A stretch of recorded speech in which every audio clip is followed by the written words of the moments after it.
Hi, my name is Jason Chau, and today I will be showing you how to use Adobe Photoshop Lightroom. Lightroom is a great program that can turn your lackluster photos into something special and eye-catching. Okay, so first we'll start up the program.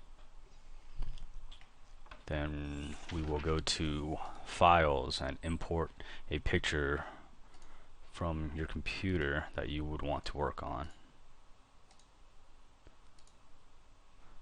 So here's the picture we're working on. As you can see, it's from a wedding. So there's a lot of white and flowers. And so right now the flowers aren't as bright as they could be. So what we want to do is try to make them pop out more and make the whites more white.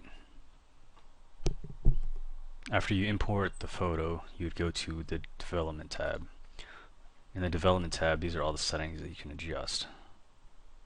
One of the settings you would adjust would be the white balance.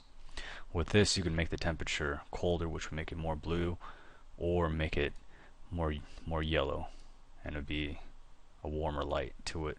But the photo is fine by itself, so we'll keep it at 0. Then you'd want to check the exposure. Usually when you're taking pictures and you're on the spot, it's very hard to get the correct exposure, especially in manual settings and with changing light conditions. And so this program allows you to adjust your exposure to make it more underexposed, which would be darker, and overexposed, which would be more light coming in, so it would be a lot more bright. With wedding photos, I tend to go a little bit more overexposed just because the whites tend to look a lot better that way, and it gives it one of those effects to where it seems like it's a very, very nice day. Another thing is on recovery. This allows you to bring in some more of the backgrounds, as you can see from the slider.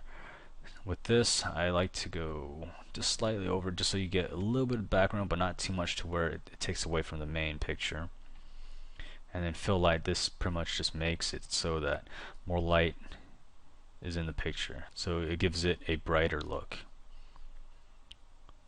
And your blacks, this makes it so any dark area that has black in the color, it makes it darker.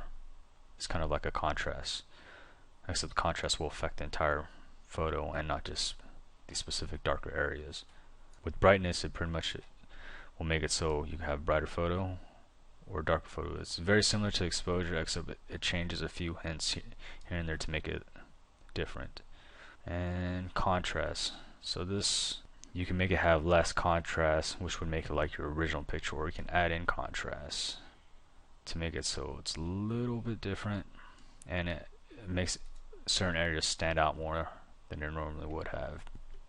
Another thing would be clarity. This is to make it so you can have a very soft picture, as you can see, so very, very fluffy edges, or you can have it as a very sharp picture, which would show all the edges. Usually with wedding photos, I like to go with a little bit softer picture, just because it adds to the mood, adds to the type of environment that we were in. And vibrance, pretty much this will make it so you can have a very cool effect right here, which is almost completely gray except for a hint of color here and there, but that's not the effect that I'm looking for today. And so I'd probably increase it a little bit just to make the color stand out. And then saturation, this you can make it into a completely black and white photo, or you can make it a super bright photo. With this, you usually want to use it sparingly and find a happy medium to make it so the colors do stick out more, but not too much, unless that's what you're looking for. Tone curve, this is pretty much all the settings that you've done right here, except it puts it into a curve and it makes it so you can do slight adjustments to it, from the highlights, the lights, the dark, and the shadows. There's two ways you can work on this. You can either drag this back and forth individually, or you can actually just go through and bend the curve to however it pleases you. Usually I only mess with that a little bit because it can ruin a picture. And another very nice setting about Lightroom is the lens correction. This pretty much makes a vignetting effect. And what a vignetting effect is, it adds a dark ring or a light ring around the picture. This makes it so instead of having like the background as the focus point, that narrows it down to where your centerpiece or whatever you want the focus to be is focused on, and adds a nice effect to any picture. And that is it for this editing.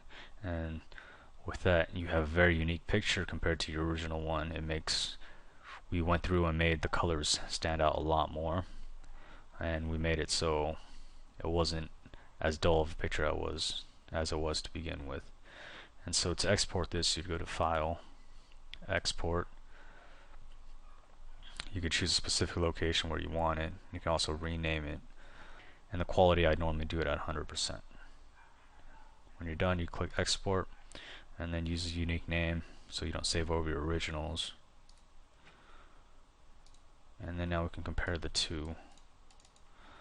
So here's the original one, and then here's the one that we just worked on. So slight changes, but it makes the picture stand out compared to the original one. It makes it different. It makes it into a very interesting picture. And thank you for listening to my tutorial, and hope you have fun with Lightroom.